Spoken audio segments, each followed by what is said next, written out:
कामधेनु योजना है आम मुख्यमंत्री फ्लैगशिप प्रोग्राम ये चार सब स्कीम रोचे। प्रथम है गोपालन योजना, महिषी पालन योजना एवं आमर बाछुरी माई बाछुरी पालन योजना, ता सहित फोर्थ है आमर घास चाष योजना। कामधेनु योजना आमर जो गोपालन योजना होची से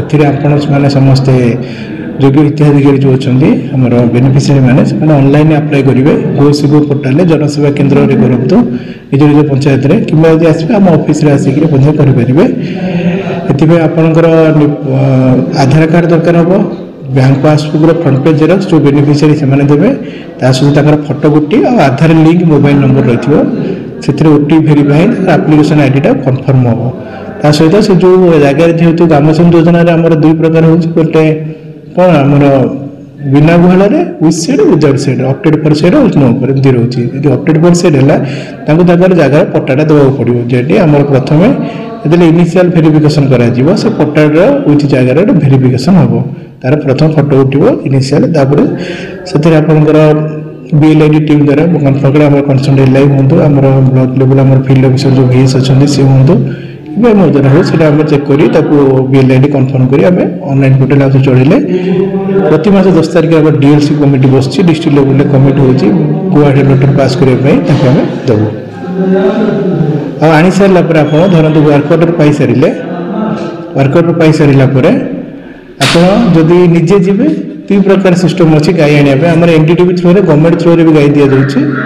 जेहेतु मझे आमर टे सब जो जाइए आने लोक मान बहुत आक्रोश शिकार होगा पड़ा से सरकार आम चिंता कले जो मैंने हैरान हेबेनि टे से आम सरकार थ्रो साहय गाड़ी से आप्लिकेसन आप कनसर्न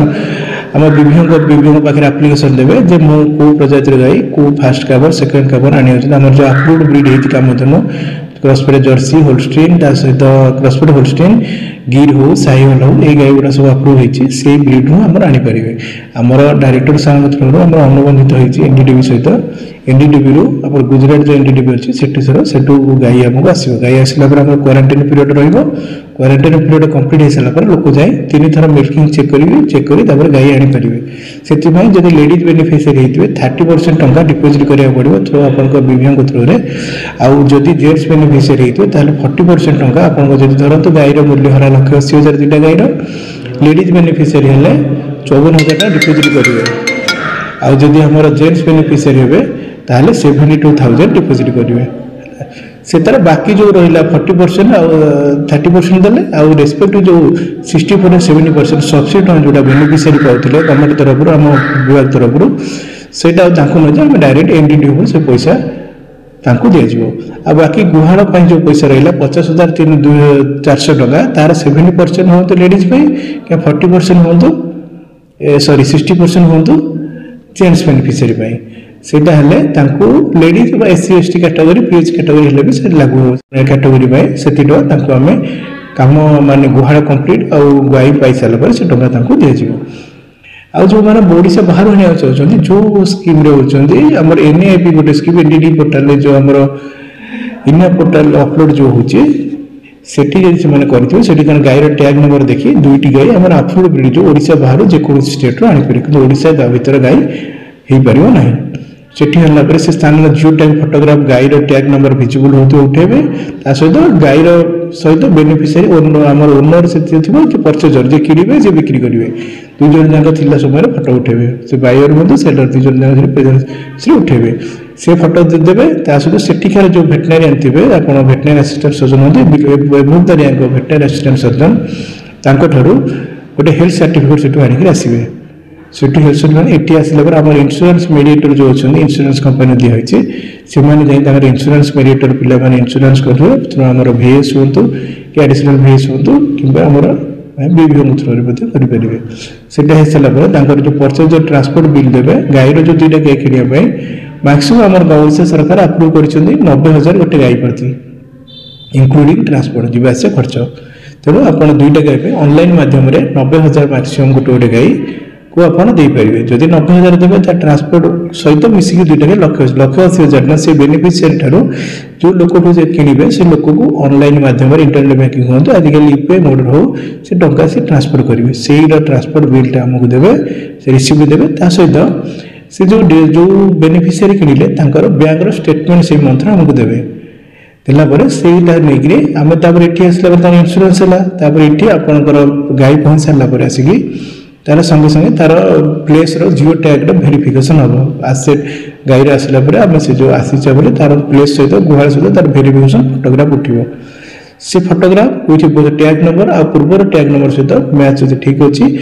आम ओनरशिप ट्रांसफर होता दरकार से जो लोक कि आम एनडीडी पोर्टाल से लोक ना अपलोड होती तेणु सेठू आसला एटी जो बेनिफिशियरी आणुचर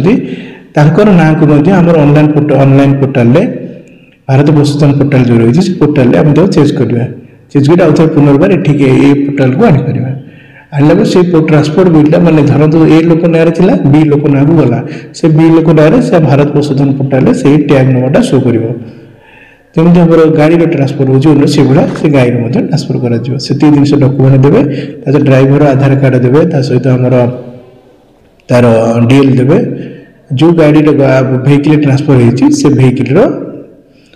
तार जो आम परमिटा भी देवे देले से अनुसार प्रोसेस करी आमर आम परफॉर्मेंस चेंज करूँ आगे जदि लोग बाहर किए नवा चाहते आपड़ कनसर्न जब निजे जी आम गोटे आलोकेशन अथराइजेशन सर्टिफिकेट गोटे नहीं मैंने आम गोटे आप्लिकेसन देते बीबीओ ऑफिस बीबीओ थ्रू सिग्नेचर होकर बाहर को जापे गुहाल लेटर आधार कार्ड और सब ड्यूली अटेस्टेड कर पाक ने जो लोग बाहर किसी असुविधा समय सम्मुखीन हे ना सर आ कथा जो गाड़ी आसो बाहर आसो जो बेनिफिशियरी लेके आसवे गोटे वर्क ऑर्डर दि जाऊँ से वर्क ऑर्डर कौन से वर्क ऑर्डर पाइबार केते दिन भितर से गाड़ी आनिबे केते दिन भितर आपण इंश्योरेंस करेंगे इंश्योरेंस कहार हुए आहार हुए आपंकर गाड़ी आसवर प्रथम वर्क ऑर्डरटा आम इनिशियल वेरिफिकेशन गुहाल लेटर गुहाल लेटर वैलिडिटी मैक्सिमम 6 मास से आपंकर 2 मास मध्य आप कंस्ट्रक्शन काम स्टार्ट करेंगे जदि गुहाड़ कंस्ट्रक्शन अच्छी प्रथम गुहाड़ जो वेबसाइट करते गुहाड़ कंस्ट्रक्शन करेंगे जदि 2 मास मध्य कंस्ट्रक्शन से न कर फील्ड स्टाफ जो देखिए जो कंस्ट्रक्शन करना देन आम ऑफिस जीवे आम फील्ड ऑफिसर चेक करने आम ऑफिस नोटिस जाए 15 दिन भितर से नोटिस भितर से काम न स्टार्ट कर बाध्य हो वर्क ऑर्डरटा कैंसल कर गुहाल लेटरटा कैंसल करने धरतु से दिन भर से कर बाहर गले आप विभिन्न ठार गोटे अथराइजेशन सर्टिफिकेट नहीं बाहर को जी वर्क ऑर्डर सहित कही जो कहले जो भाई से नहीं सारा गाई आसी पहुँचला जमी से परफॉर्म मेंटेन कर आसिले से आसला आम इमिडिएटली आमर विदिन 24 आवर भितर आम VS चाहिए देखिए सेटिकार वेरिफिकेशन करेंगे जब एसेट वेरिफिकेशन एलॉन्ग विथ आम इंश्योरेंस मेडिएटर जो कंपनी देती से ब्लॉक में समस्त गोटे गोटे इंश्योरेंस मेडिएटर ब्लॉक नहीं जड़े दिज एमती अच्छा से जी इंश्योरेंस ऑनलाइन मोड करेंगे कागज पत्र सर के हुए अब वर्क ऑर्डर पाइला गाड़ी जड़े बेनिफिशियरी नहीं पड़े आसला गाड़ी केते दिन से रखिला पर कागज पत्र हो ना प्रथम कागज पत्र हो तापर गाड़ी आसीबो ना ना प्रथम कागज पत्र हुए प्रथम कागज पत्र से आमर जो रहा सब ऑनलाइन ट्रांसफर है फंड ट्रांसफर जो टंका ट्रांसफर कले से गोटे दस्तावेज ता सहित आमर जो ओनरशिप ट्रांसफर सी गोटे मुख्य दस्तावेज ता सहित आउ गोटे जिन रहा आमर जो बैंक स्टेटमेंट सी गोटे दस्तावेज से आधार में आम कर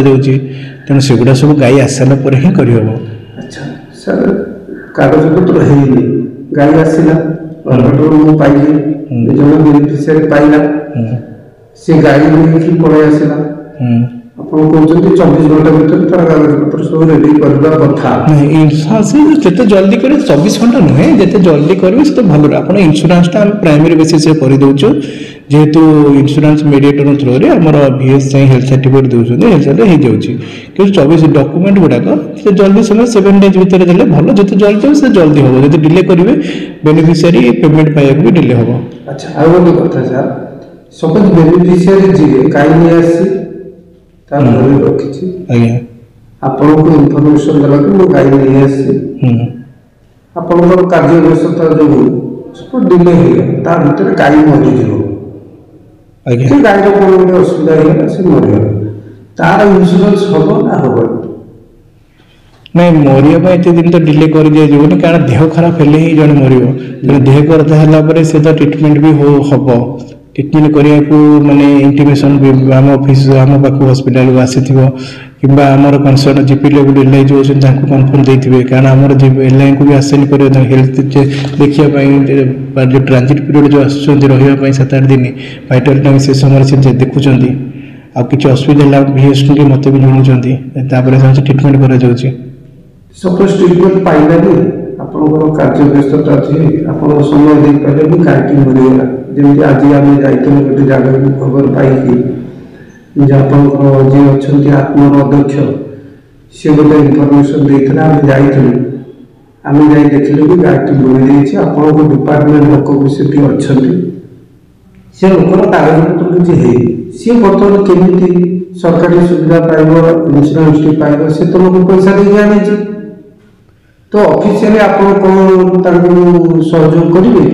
ନା ସେ ଲୋକ ଯେଉଁ ପଇସା ଦେଇକି ନେଇକି ଆସିଲା ସେ ହଇରାଣ? ସେଇଟା ତ ମୁଁ ଏବେ ଜାଣିନି ଡିଟେଲି କ'ଣ ହେଇଛି ସେ ବିଷୟରେ, କାରଣ ଆମର ସେ ଯେଉଁ ଇନ୍ସୁରାନ୍ସ ଯେଉଁ ସେଥିରେ ଇନ୍ସୁରାନ୍ସ ତ ଆସିବାର କେତେ ଦିନ ଭିତରେ, ମିନିମମ୍ 7 days ଭିତରେ ଆମେ ଇନ୍ସୁରାନ୍ସ ସବୁ କମ୍ପ୍ଲିଟ୍ କରିଦେଉଛୁ। ମୋ ନଜରକୁ ଯେତିକି ଆସିଛି, ଆମର ଯେହେତୁ ମୁଁ ବ୍ୟସ୍ତ ନା, ମୋ ଛଡ଼ା ଆମର ଭିଏସ୍ 2 ଜଣ ରହୁଛନ୍ତି, ସିଏ ପ୍ରାୟ ସବୁ ଜିନିଷ ହେଲ୍ଥ ରିଲେଟେଡ୍ ଜିନିଷ ହଉ କି ହଠାତ୍ ହେଲେ ସିଏ ପହଞ୍ଚୁଛନ୍ତି ସେ ଜାଗାରେ। ଆପଣ ଜାଣିଛନ୍ତି କି ଆପଣଙ୍କର ଯେଉଁ ଏଇ କାମଧନ ଯୋଜନାର ଗାଈଟି ଆସିଥିଲା, 2ଟି ଗାଈ ଆସିଥିଲେ, ଗୋଟେ ଗାଈ ମରିଯାଇଛି, ସେମିତି କିଛି ଖବର ଅଛି କି? ବର୍ତ୍ତମାନ ସେମିତି ତ ଅଫିସ ମୋତେ କିଛି ଜଣାଇ ନାହାନ୍ତି। ତ ଯଦି ଆପଣ ଜାଣିବେ ସେ ବେନିଫିସିଆରୀ, ସେ ତାର ବେନିଫିଟଟା କେମିତି ପାଇବ, ତାର ତ କାଗଜ ହେଇନି, ଇନ୍ସୁରାନ୍ସ ବି ହେଇନି, ସେ ଲୋକଟି କେମିତି କ'ଣ ପାଇବ ତାର? ସେଟା ମୁଁ ବୁଝିବି, ଦେଖିବି କ'ଣ ହେଇଛି। ସେମିତି ଅଛି କି ମଲା ଗାଈର ଇନ୍ସୁରାନ୍ସ ହେଇନି? ନା, ମଲା ଗାଈ ତ ଇନ୍ସୁରାନ୍ସର ଗୋଟେ ଆମର ପ୍ରି-ଟର୍ମ ପିରିୟଡ଼ ଗୋଟେ ଥାଏ। ତେଣୁ ଯେମିତି ଆମର ସେଭଳିଆ ଯେଉଁ ସିଷ୍ଟମ୍ ଆମର ହେଲ୍ଥ ଇନ୍ସୁରାନ୍ସ, ସେ ଗୋଟେ ହେଲ୍ଥ ଇନ୍ସୁରାନ୍ସ, ତେଣୁ ସେଠି ଜିନିଷ ରହୁଛି। ତେଣୁ ସେଇଟା ବି ମୁଁ ଜାଣିନି, ସେଟା ବୁଝିବି କ'ଣ ହେଇଛି। ଆମେ ଯାଇକି ଆସିଛୁ, ଆପଣଙ୍କର ଏଲ୍ଆଇ 2 ଜଣ ସେଠି ଅଛନ୍ତି, ଆପଣଙ୍କର ଭିଏସ୍ପି ଅଛନ୍ତି, କ'ଣ ସେମିତି କିଛି ଅସୁବିଧା ହେଇଛି, ଯାହା ବି ସାହାଯ୍ୟ ହେଇପାରିବ ମୋ ତରଫରୁ, ମୋ ଅଫିସ୍ ତରଫରୁ, ଆମ ଡିପାର୍ଟମେଣ୍ଟ ତରଫରୁ ନିଶ୍ଚିନ୍ତ କରାଯିବ, ଯେତିକି ସମ୍ଭବ ହେଇପାରିବ। କ'ଣ ସମ୍ଭବ ହବ ସାର୍? ଆପଣ କ'ଣ ଅନୁଭବ କରୁଛନ୍ତି? ସେ ମୁଁ ନିଜେ କଷ୍ଟ କରିକି ଆଣିଛି ଗାଈ, ଗୋଟେ ଗାଈ ଅଛି, ଆଉ ଗୋଟେ ଗାଈ ମରିଗଲା। ମୁଁ ଦେଖୁଛି, ବୁଝିବି ସେ ବିଷୟରେ। ମୁଁ ଭିଏସ୍ ତ ଯାଇଛନ୍ତି, ଫିଲ୍ଡ ଯାଇଛନ୍ତି, ନାହାନ୍ତି ସେଇଠି,